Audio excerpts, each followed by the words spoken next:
Shalom, Yasha Allah. Welcome again to Watchmen of the Faith Ministries. My name is Kasada Bar, and I'm going to continue where I left off at before. The name of the show is called The Second Adulteress Woman.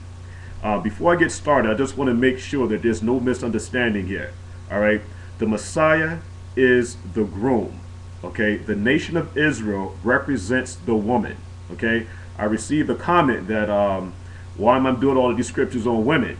And if I'm offending anybody, I apologize, because that's not what I'm intending to do. But again, what we have to understand in understanding the scripture now is that not to take everything so literal. The woman at the well, okay, is talking about a woman, but again, we have to understand, okay, parables, euphemisms, these things like that, because it's going to help us to understand the scriptures. It's not literally talking about a woman per se, because it could be a man. The point that I'm trying to bring out, again, we must understand scripture. The woman at the well is representing northern kingdom and not a literal woman per se. Again, the reason why I'm saying that is because the Messiah is the groom, masculine, all right? And the nation of Israel is representing the bride. I'm a male, okay? But at the same time, being that I came into covenant relationship with the Messiah, I will be the woman, even though I'm a man. Okay, so let's not take everything so literal. The Messiah is coming back for the bride. His bride is representing a woman, which is the nation of Israel. So when I talk about, again now, the book of John, the 4th chapter, again, the mystery woman at the well, it could be a man. Okay, but it's symbolic of northern kingdom. And the second woman, okay, we'll be talking about in the book of Yohanan, it's given an analogy, okay, for lack of better words. It's given an analogy of northern kingdom, but northern kingdom is being referenced as a woman. So hopefully there's no misunderstanding, and I want nobody to think that I'm coming down and bringing out all these scriptures on women, because that's not what I'm doing. The whole body, okay, the whole church or congregation of Israel is represented as a woman, okay, so that there will be no misunderstandings. And I'm going to do a whole nother thing too on head covering, okay, because it seems like a lot of brothers are following what I see, the Ma'asim or Takanot, which is traditions of men, and these are laws that change biblical laws. And the Messiah had a problem with those Pharisees and Sadducees, all right, because they were following the traditions of men. All right, there's no scripture where it talks about putting a hole in your scarf or whatever the case might be. And we have to understand customs and culture, all right? Because men did wear what we call a kippah, okay? And I'm going to go to the scriptures to even bring that out. And there was a certain head wrap that men wear. Women were submissive to their men, and there was a certain headdress that they wore. And there was a certain headdress that men wore, proving that we were submissive to our husband, and our husband is the Messiah. Because remember, just like it tells us in 1 Corinthians 11th chapter, the head of the man is the Messiah, and the head of the woman is the man. So let's make sure, okay, we get the complete understanding and why Paul is saying the things that he's saying. But again, right now I'm not going to deviate, okay, from what I'm doing right now. This is about an intimate relationship between the Messiah, okay, which is masculine, and the nation of Israel playing the female part, meaning that she's the bride. Okay, so again, hopefully there's no misunderstanding. And there's another brother that does a real good breakdown. I think his name is Lamadou. He does a real great breakdown on the whole thing about the head covering and this misunderstanding that some of us are having. And again, let's work together, okay, so that we can get the things accomplished that we need to get accomplished as a community. Okay, because nobody is going to win when we start bickering and fighting, you know, and things like that. All right. So again, I just want to go back to Ezekiel, the 23rd chapter, the 38th verse. Okay, because this is talking about the adulterous woman, and the adulterous woman is the nation of Israel. I'm a man again, but I'm also in that category of an adulterous woman. Let's make sure there's no misunderstanding here. I'm not coming down on women here. Ezekiel, the 23rd chapter, the 38th verse. Moreover, the they is pertaining to both houses, the woman, both houses, northern and southern kingdom, Moreover, moreover, this they have done unto me, which is the Messiah. They have defiled my sanctuary in the same day and have profaned my Sabbaths. Okay, so it's very important that we understand these Sabbaths here, because a lot of us are under the misunderstanding that every sighting of the new moon, okay, I'm going to say it again, a lot of us are under the understanding that at the sighting of every new moon is a Sabbath, and that's not in the scriptures. It's very important that we understand what's going on in the book of Leviticus, the 23rd chapter. The seven Sabbaths, because it's talking about here that the nation of Israel, both houses, northern and southern kingdom, profaned the Sabbaths. So what Sabbaths are we talking about? We're talking about the Feast of Unleavened Bread, the last day of unleavened bread. We're talking about the Feast of Weeks, which we know as Passover. After that, we have the fourth one, which is the Day of Atonement. We have the sighting of the new moon, which happens in the seventh month. It's called the month of Tishri, or the month of Ethna. It's called the seventh month, or the seventh Sabbath month. We were profaning these Sabbaths.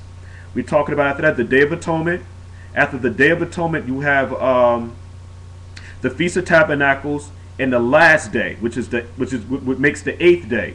So those are the seven Sabbaths that the nation of Israel, what we were profaning. Okay, going into the sanctuary and doing all type of wickedness and things like that. These things are still being done today.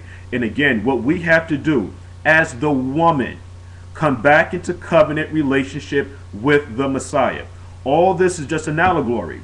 The same way that we expect our women, okay, to be in order, the Messiah is also expecting us as the woman, collectively as a whole, to also be in order. So we can't be a hypocrite in this whole thing here.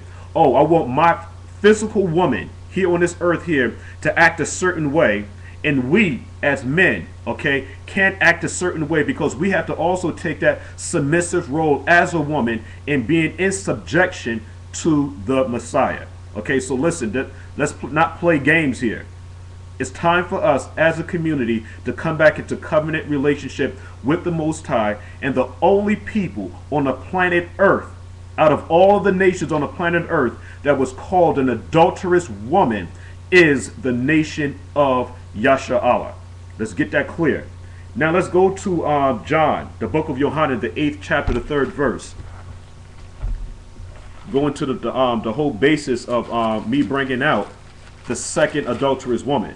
And actually what I'm going to do, I'm going to start at the first verse. The book of Yochanan, the 8th chapter. I'm going to start the first verse. The Messiah, Hamashiach, Yahushai, the Messiah, went into Mount of Olives. And early in the morning he came again into the temple, and all the people came unto him, and he sat down and taught them. What did the Messiah teach? The Messiah taught Torah. Okay, he taught the laws, statutes, and commandments, because the nation of Israel had broken the laws, statutes, and commandments as a community. So what the Messiah is doing is teaching the brothers in Israel how to come back into covenant relationship again, so that we will be that rightful bride that the Messiah needs us to be. It's very important that we understand that. Now, and the scribes and Pharisees brought into him a woman taken in adultery. What does that mean? All right, it's very important that we understand what's going on here. Remember, during the time of the Messiah's ministry, okay, southern kingdom was still basically intact.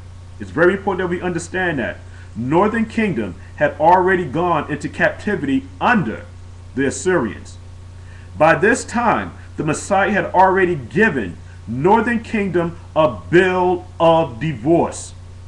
Southern kingdom was not given a bill of divorce yet. Northern kingdom was given a bill of divorce in 70 AD when she was kicked out of Jerusalem. Okay, in 70 AD. Now, where it says in verse 3, the scribes and the Pharisees, the Sadducees and the Pharisees and the scribes, these guys were the religious leaders of southern kingdom. They had no authority in northern kingdom. Okay, so the Sadducees and the Pharisees and the scribes is representing a woman. Okay, they're representing the bride that committed adultery. That's what they're representing. The Messiah is the groom. Now, when you read now, it goes on, it says, and these same Pharisees of southern kingdom brought into the Messiah an adulterous woman. Okay? And what I'm going to bring out in this clarity, that both houses, northern and southern kingdom, is guilty of adultery. But you have the Pharisees bringing a woman, okay, another woman, because she's also an adulterous woman, but she's bringing a woman that was caught in the act of adultery. So we're talking about one set of people. The Pharisees and the Sadducees is representing southern kingdom. And what southern kingdom is trying to do is say, listen, you know what? I caught this woman in adultery. But we're going to find out through scripture that the Pharisees and the Sadducees now had no rights, okay, to point the finger about adultery, because just as your sister, northern kingdom, okay, was guilty of adultery, you are also, southern kingdom, guilty of adultery. Let's make sure that we understand the scriptures. As it tells us in Mark 4 and 11, it is given unto you to know the mysteries of the kingdom of heaven. It's very important that we understand and identify with identification. Very, very important. Because what's going to happen now is that if we don't pay very close attention to the scriptures, we're going to miss the point. So my question is again, who else in the scriptures is the Messiah talking to in reference to being an adulterous woman? It's referring to both houses, northern and southern kingdom. And in verse 3, we have the Pharisees, which is representing southern kingdom, is bringing is bringing a woman to the Messiah who was caught in the act of adultery. And that woman is representing northern kingdom, without a doubt.